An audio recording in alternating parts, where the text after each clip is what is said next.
But यही गंजापन अगर 20 साल की एज में या 22 25 साल 30 साल की एज में आए तो अच्छा नहीं अच्छा लगेगा। नहीं लगेगा ऑब्वियसली, क्योंकि 20 साल की एज का बंदा आज शादी में बाकी है, आज प्रोफेशनली अटैचमेंट नहीं हुआ है, जॉब बाकी है, स्ट्रेसर है, तो ये गंजापन जो है वो एक डिप्रेशन कंडीशन बन जाता है। 20 साल या 25 साल की एज में या 30 साल की एज में इतना गंजापन आता है, तब जाके उसकी ट्रीटमेंट की ज़रूरत पड़ती है और उसको उसका सॉल्यूशन निकालने की ज़रूरत पड़ती है। जो आजकल हमारे पास जो भी पेशेंट ज़्यादातर आते हैं, ऐसा समझ लो कि 100 में से 50 पेशेंट ऐसे हैं जो 20 से 25 साल की एज में गंजा होके आते हैं। और इतनी यंग एज में गंजापन होने का रीज़न जो है वो है लाइफस्टाइल। अल्टीमेटली आपकी लाइफस्टाइल है जिसमें स्लीपिंग पैटर्न है, फूड पैटर्न है, आपका स्ट्रेस है, मल्टीपल प्रोडक्ट यूज़ करना है, बहुत सारे हेयर स्टाइलिश है, फास्ट फॉरवर्डिंग लाइफ है, तो ये सारे रीजंस की वजह से आजकल यंग एज में काफ़ी गंजापन दिखता है। जी सर। ठीक है, तो ये रीजंस हो सकता है। अदरवाइज ये एक कंडीशन है, इट्स नॉट लाइक बीमारी नहीं है। आपको लगता है कि आप किसी चीज़ से बीमार हो, आपको गंजापन आया है इसके लिए?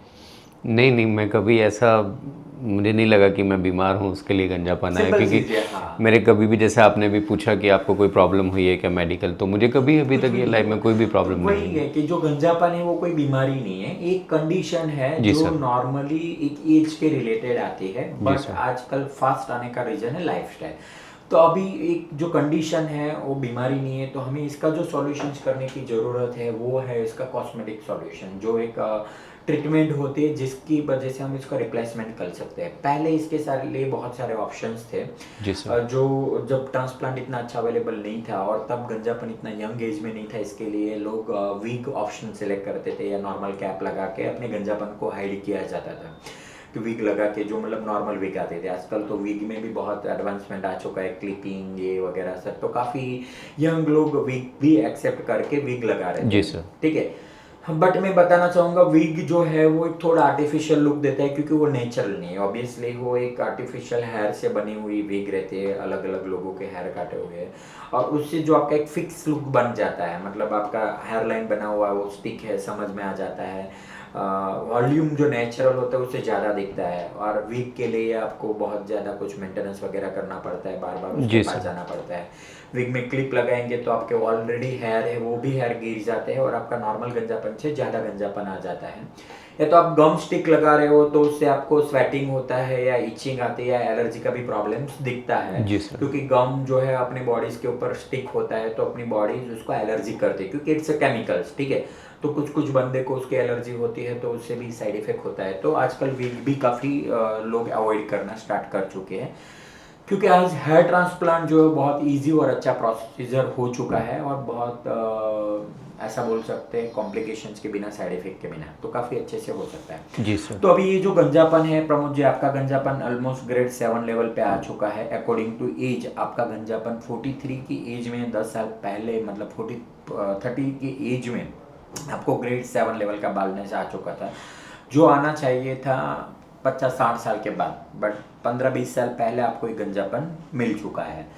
तो अभी जो इसका सॉल्यूशन है, और आपके जो हेयर लॉस्ट हो चुके हैं जी उसके सर। बेस पे हमें ट्रांसप्लांट करना है।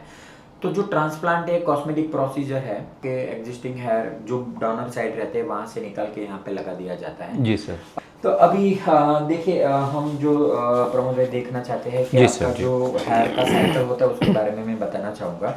हमारे जो नॉर्मली हेयर रहते हैं, ऐसे एनाजन, कैटाजन, टेलोजन, ऐसे 3 फेज में हेयर रहते हैं। एनाजन के हेयर जो होते हैं वो हमेशा अच्छे, मोटे, थिक, लॉन्ग, अच्छे ग्रोथ में होते हैं, जो अभी आपके यहाँ पे बचे हुए हैं।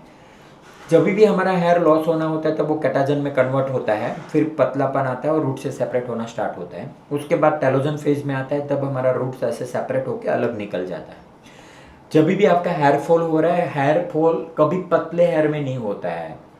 आप किसी भी लोगों को देख लो, आप जैसे भी मुंह हाथ कर रहे हो या शैम्पू में दिख रहे हो, तो आपके पतले बाल नहीं दिखेंगे, आपके बाल मोटे अच्छे दिखते हैं, जी सर। जिसके अंदर एक नीचे वाइट डॉट्स होता है जिसको रूट्स नहीं बोला जाता है। ये काफ़ी लोगों की गलत मान्यता है, गलत मेंटालिटी है कि जब भी हमारे हेयर फॉल होते हैं तो वहाँ पे रूट्स आ जाता है, बट एग्जैक्टली रूट जो है वो हमेशा आपके स्काल्प में रहता है, जो रूट्स कभी लॉस नहीं होता है। रूट स्काल्प के साथ अटैच रहता है, ऊपर का पोर्शन सिर्फ निकल जाता है। तो अपने हेयर ऐसे अलग अलग स्टेज में रहते हैं। जब जी सर। गिरना स्टार्ट होता है तब लास्ट स्टेज में आते हैं और मोटे बाल निकल जाता है और नीचे से नया हेयर आ जाता है। तो जो ये हमारा हेयर का साइकिल से प्रमोद जी, वो हमेशा चालू रहता है। तो जी सर। आप समझिए कि जिन लोगों को गंजापन का नेचर है उसका ये साइकिल यहाँ पे एक्सोजन हेयर में रुक जाएगा, वहाँ से आगे एनाजन फेज अगेन नहीं आएगा।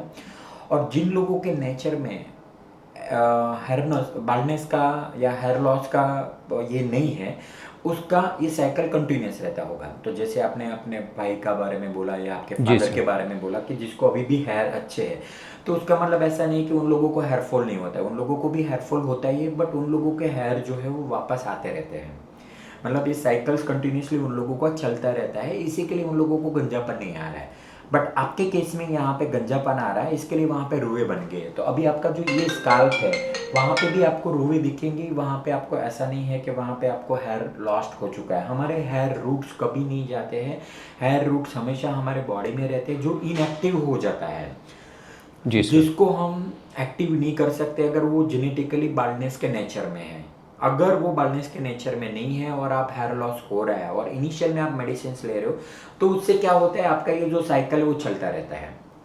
ठीक है। तो जो मेन मेरा कहने का मतलब है, अगर आपका हेयर फॉल होता है, आपका हेयर लॉस हो रहा है, तो आप आपका जो मेडिसिन ले रहे हो, जी जो सर। भी उसके लिए डॉक्टर्स मेडिसिन प्रिस्क्राइब करते हैं, उससे आपके हेयर के साइकिल्स कंटिन्यूस रहता है और वो वापस एनाजन फेज में कन्वर्ट हो जाएगा और वो एनाजन टू एनाजन वापस आता रहेगा। एक साइकिल जो है अप्रोक्सीमेटली 6 साल से 7 साल से लेके 10 साल तक चलता है।